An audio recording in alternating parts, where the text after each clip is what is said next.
A crypto protocol or network can be wildly successful, but the token might not go up in value. And that's because, as Bully explained, usage only matters if the token is designed to capture it. We call this tokenomics, and I want to give you an example from a token that exists today, which has over time evolved to capture value related to usage and then divert it to people who are holding that token. So if you want to play along at home, the token we're going to be covering is Uniswap, and this is an effective example because Uniswap has massive usage that's evolved over time, and historically, the usage didn't translate to value for token holders. But with the implementation of a new fee switch, they are diverting some of the value captured in a way that benefits users. Take a look. Uniswap is a decentralized exchange that processes enormous volume. For the purpose of this, I've actually increased to show what future usage could look like, but they're doing millions of dollars a day. They do about $2.2 billion a year.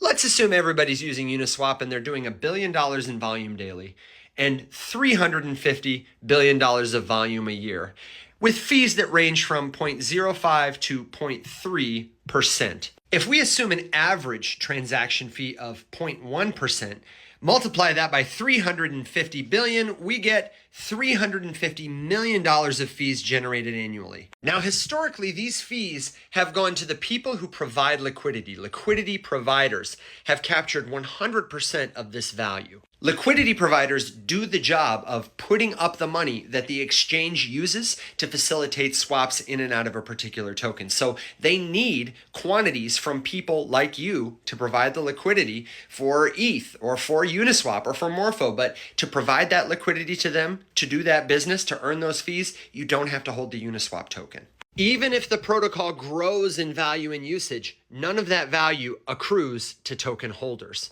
Their token is mostly used for governance, so if you hold the Uniswap token, you can participate in the forums that govern the protocol. You can vote on important decisions like this one.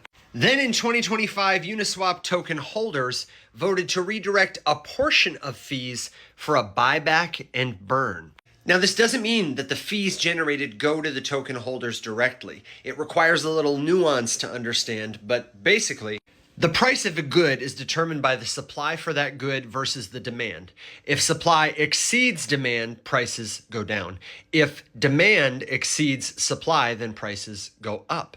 For a protocol like Uniswap at the top of the decentralized exchange game, if growth continues, like we expect it to, then the fees they accrue will be used to buy back and burn the token, decreasing supply and, hypothetically, increasing demand. I should say that a lot of protocols will do this kind